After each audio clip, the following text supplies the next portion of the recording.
皆さんごきげんよう、上川薫です。今回取り上げる話題は、尖閣諸島に危機が高まっているというニュースを取り上げようと思います。尖閣諸島は日本の領土なわけですが、しかし中国側もこの尖閣諸島に対しては、我々のものだという主張を強くしています。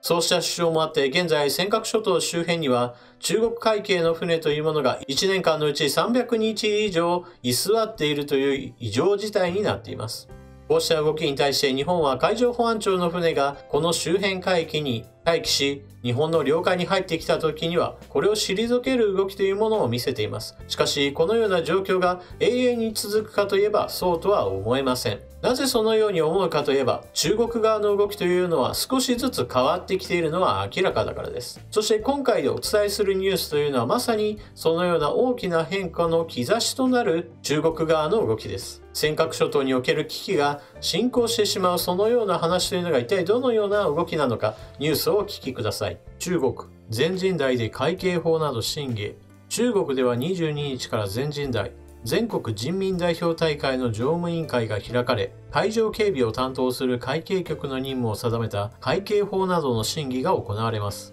海警法は沖縄県尖閣諸島周辺で領海侵入を繰り返す中国公船などが所属する海警局の任務を定めるものです。中国の管轄する海域で外国の船が違法に活動し、海警局の停船命令などに従わない場合、武器を使用できるとしています。先月初めに公表された法律の草案には、管轄海域の範囲が明示されておらず、中国が主権を主張する東シナ海の尖閣諸島や南シナ海での中国船の動きがさらに先鋭化する可能性があります。また、管轄海域の島などに許可なく建築物を建てた場合、撤去できるとしていて、日本が尖閣諸島に施設を建てることを強く牽制しています。海警法はすでに草案についての意見公募を終えていて、早ければ22日から始まる常務委員会で成立する可能性があります。海警法が近日にも成立するだろうと見られている報道だったわけですが、その中身が一体どのような危険性を持っているか別の記事を見てみましょう。中国海警の根拠法草案、外国船に武器使用を認める。中国の国会に相当する全人代は4日、海上警備を担う中国海警局の根拠法となる海警法草案の全文を公表した。外国船が中国の管轄する海域で違法に活動し、停船命令に従わない場合は武器を使えると明記した。海警局の船は武器を搭載しており、草案は国家主権の侵害があると判断して、警告の効果がない場合や、緊急時には使用できるとの法的根拠を付与した。海警法草案は、海警側が攻撃を受ければ、中国公船の機関砲や航空機に搭載した武器も使って攻撃できると認めた。領海などに違法に侵入した外国船に拘留や引き離しなどの措置を取れるとも盛り込んだ。中国の海洋資源や漁業などの保護を打ち出した。尖閣周辺海域にやってくる中国公船の保護を名目に、中国公船が日本の領海に侵入するケースが増える懸念がある。中国が重視する島嶼や排他的経済水域、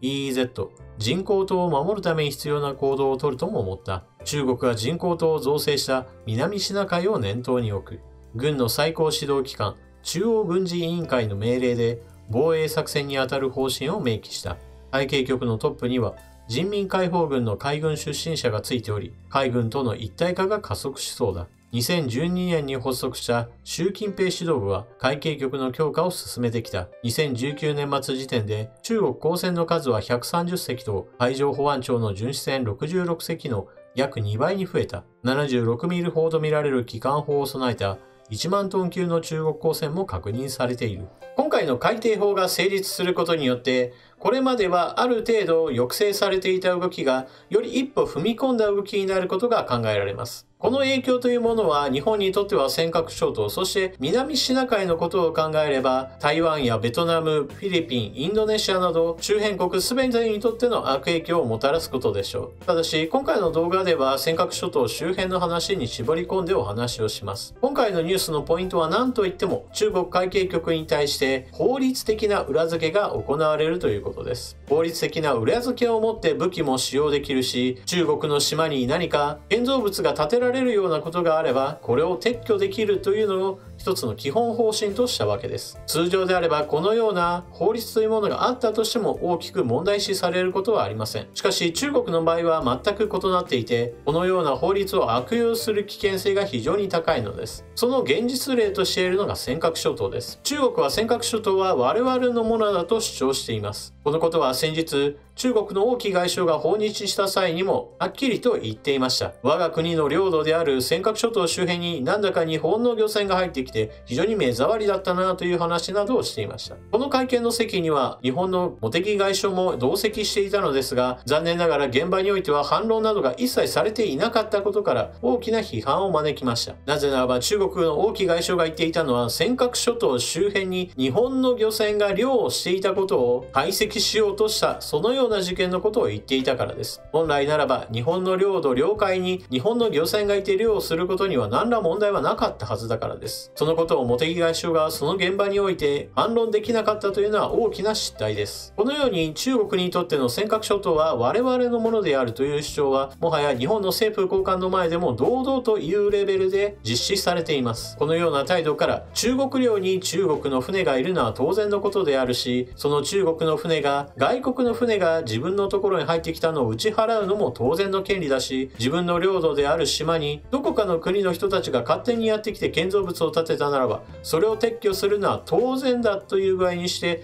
法律を準備立てたわけです。このことが意味することというのは、今後尖閣諸島周辺において何か問題が起こった時に、これらの問題というのはあくまでも中国領の国内問題として起こったことであり、これを批判するというのは内政干渉だという理論立てをするための準備だということです。この理論構成というのは、それこそチベットやウイグル、さらには香港問題などでも見られました。中国国内における出来事というのは全て国内問題であるから、海外からの批判は一切受け付けないという、まさにその手法というものが尖閣諸島にも適用されるという準備なわけです。中国海警は警察という看板は掲げていますが、実態としては第二海軍です。組織図としても人民解放軍の下部組織ですし、その組織内における人事というものも軍人が公職についています。所属している船も軍基準に達しているような船も多数所属していますし、加えて警察の域を超えた兵器なども搭載しています。これに対する日本の海上保安庁は厳しい武器使用制限がかけられていますし、装備についてもあくまでも警察の域を出ないものです。ですから法律的にしても装備にしても手足を縛られたような状況で中国海警局と対峙していかなければなりません。こうした情勢の変化に対して日本政府の対応が追いついていないのは明らかです。こうした話をした時に必ず出てくるのが、日中ではある程度政治的な妥結が水面下では行われていて、だからこそ日本は動いていないのだという主張です。もしもそうであるとするならば、それは完全に中国側に騙されているとしか考えようがありません。中国側は時間をかけて装備も人員も少しずつ拡張し、そして日本よりもはるかに装備を軍レベルまで上げてきて、さらには法律なども整備してきているわけです。これは明らかに領土拡張のための準備が進行していることを意味しています。この状況悪化に対する解決策というのはすでに分かりきっています。尖閣諸島に